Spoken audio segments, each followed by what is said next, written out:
week's show we get to have a challenge where we get to eat chocolate! And Jesus feeds the 5,000. Run the tape.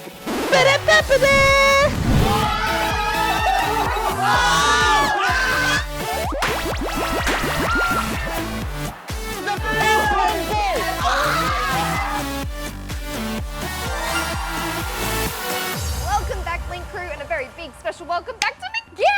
We're back. Oh, I had such a great trip, but you know what? I'm very excited to be back. We're so excited to have you. Like, we've missed you. We had Noah, which was really cool, but Noah's a vibe. It's great to have you back. I really hope we have Noah back though.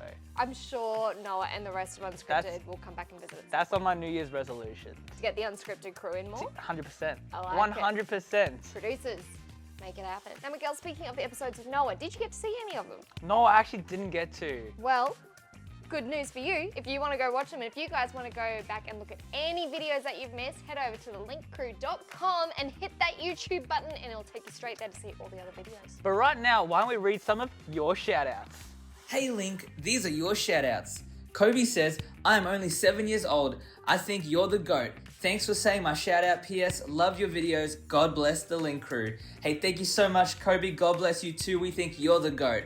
Aaliyah says, the Link Crew is really fun, and I love how there's these funny games every week, like when Cece and Miguel had to make a sandwich blindfolded.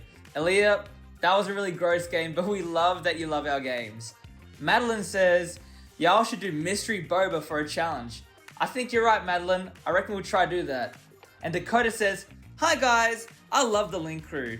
We love you too, Dakota. Hey, if you want to hear your shout out on the show, head to the website and send them in. Right now, let's go check out Preach Part 1. Okay, so I've got a story to tell you about a time when I was at school and forgot to take my lunch. So, most mornings we get up early enough at home so that we can have breakfast, then pack our lunch, pack our bag, get everything we needed for school. But there was one morning where the night before, instead of doing the right thing and going to bed on time, I secretly stayed up late playing video games. And so I stayed up way too late, got into bed and was super tired. And what that means was I slept in the next morning instead of getting up when I was meant to. And so my mum comes in and she says, Buckle, we have to go to school. Why are you still in bed? So I frantically got up, got into my school uniform, chucked my books and my hat and my water bottle in my bag, ran out the door to run down the street to catch the school bus, but I forgot to pack my lunch. Now, not only had I forgot to pack my lunch, I didn't get time to eat breakfast. And so I was hungry, but I didn't realize that I didn't pack my lunch. I ran out the door, got on the bus. I was like, oh, I'm a bit hungry, but it's fine. I'll wait until first break and then I'll eat whatever's in my lunchbox. Got to school, did the first couple of classes. We got to first break and all of a sudden, there's no lunch. I am starving. I'm so hungry. But I was embarrassed. I didn't want to tell anyone that I'd forgotten my lunch, and I didn't want to tell the teachers because I was worried that they would get me in trouble. My mum might be angry. I didn't know. I was so afraid. And so instead of asking people for help, I sat down, closed my eyes, and I actually said a little prayer to God. I said, God, I'm really hungry. I forgot to bring my lunch. I'm too afraid to ask anybody else, but I'm going to ask you instead. Amen. And so end of break happened and I went to our next class. And now, during the class, we worked hard, we did whatever we needed to do, but then at the end of the class, the teacher came in and said, hey, you've all been doing such a good job this week. I've actually organized something a little bit special. He walked in with pizza. He's like, I've got a pizza party because you've done such a good job in class. And so we all sat around and got to eat pizza. And I realized something, that God cares for me. He already knew that I was going to forget my lunch that day, and he already knew that I was going to pray that prayer asking for help, and he had it all lined up that day there was a pizza party. You see, I love that no matter what happens in our life, when we face challenges, that it's okay to ask for help. And so a little later on, we're going to take a look at a story in the Bible where Jesus did something amazing. He did a miracle to show people that he cared about them and wanted to make sure that they had what they needed to live their life. But we'll talk about that in just a minute. We're back with another game. Actually, the first game of the year.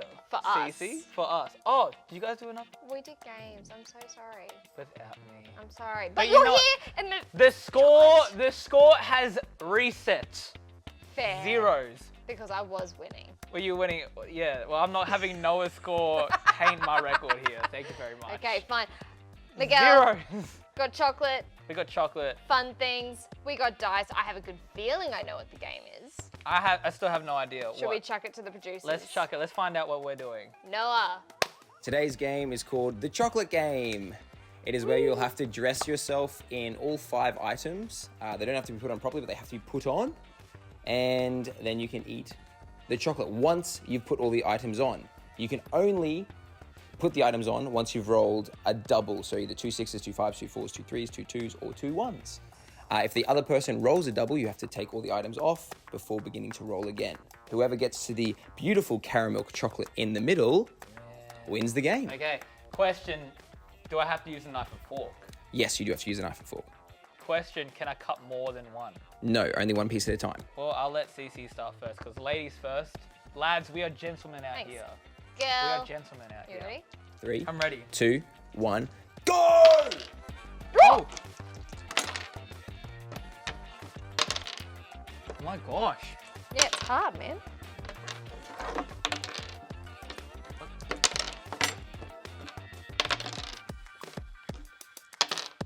What the actual? Dude, she's not using a knife and fork, sir. Chocolate. This is rigged. It's so delicious. These dice are loaded. I'm only getting 1s and 4s. Ones! Oh, Ones! thank goodness. Hurry up. I feel starting to feel sick.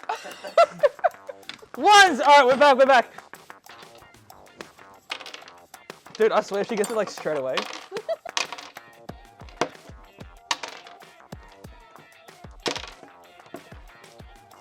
Yeah, I've got to like actively look for doubles. 2 to 2. Oh wait, give me the things. 4! 4! Ugh. Waka waka waka waka. What are you waka-wakaing? Mm. Ah, 2 3s. There we go. Wait, give me thing. 5! Guys! We're on! 3s.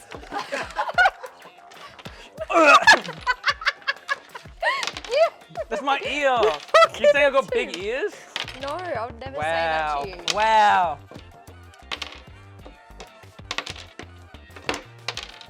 5! Oh, that's crazy. Oh, the fork was in the way.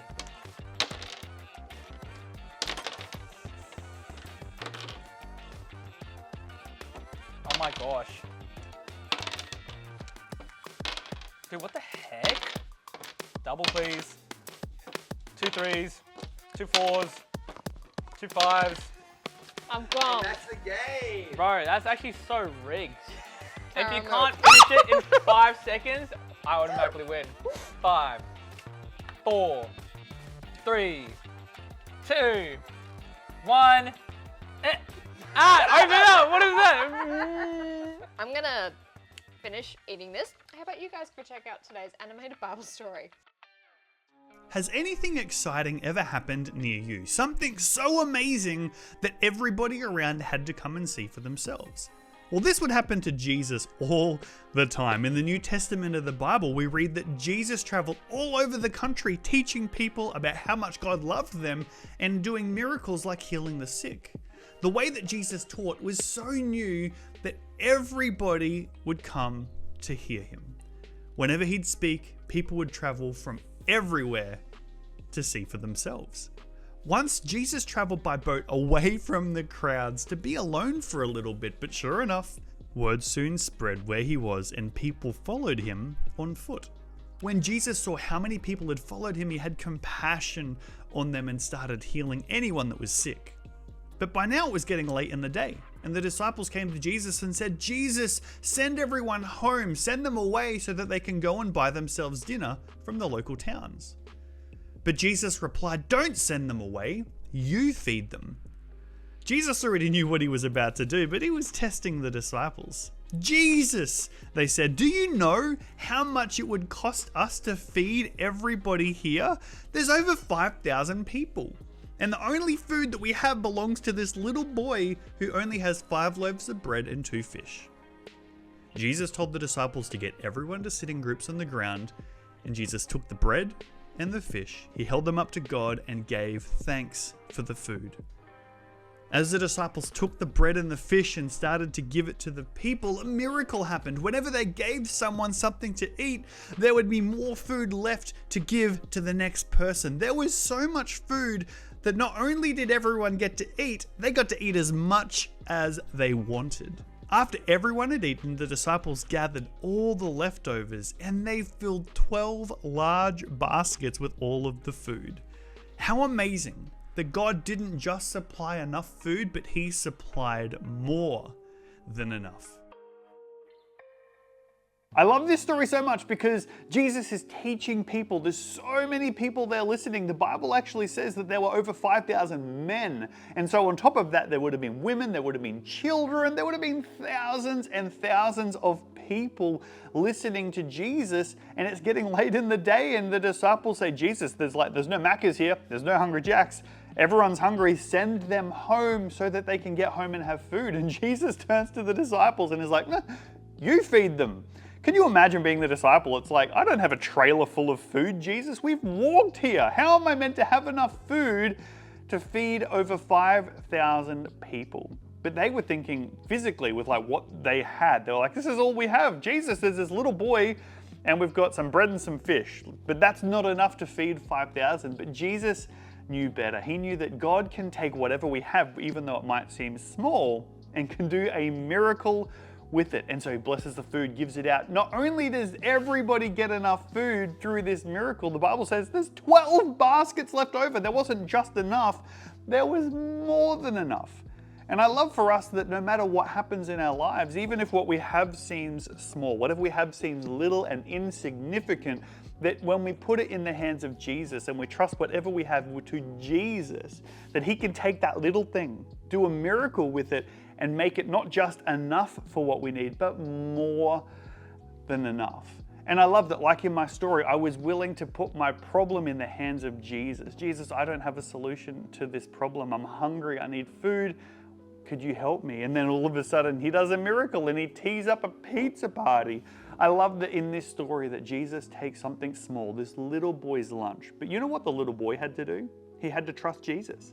He was giving what he had, his little bit of lunch, to Jesus. He didn't know what Jesus was going to do. He didn't know whether Jesus was going to give that food to somebody else and maybe the boy wouldn't get any lunch. He didn't know. But he said, I trust Jesus. Jesus, this is what I have. It's all I have right now, but I'm going to give it to you and I trust you. And because he trusted Jesus with the little, Jesus turned it into more than enough. And so this is what I want you to know. You might be young, you might feel little, you might feel like I'm just a kid.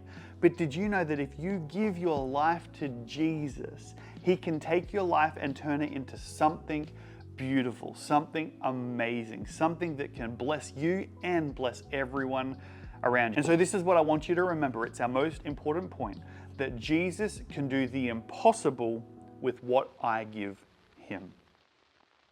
Miguel, I get it. I understand now. Okay, so the Bible story, feeding 5,000, and our game today, we got to feed ourselves chocolate.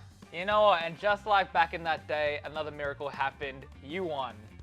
That's the miracle. The miracle is Cece won. Well, but you know what? You gotta just give a bit of charity. Charity. A bit of charity. You know, I was trying to feed. You know what I'm saying? It's bulking season. But anyway, hey, we loved hanging out with you guys so much. Can't wait to hang out with you again next week. Stay tuned. We'll see you later. I'm Miguel. I'm Cece. And we'll see you next time on The Link Show. Bye.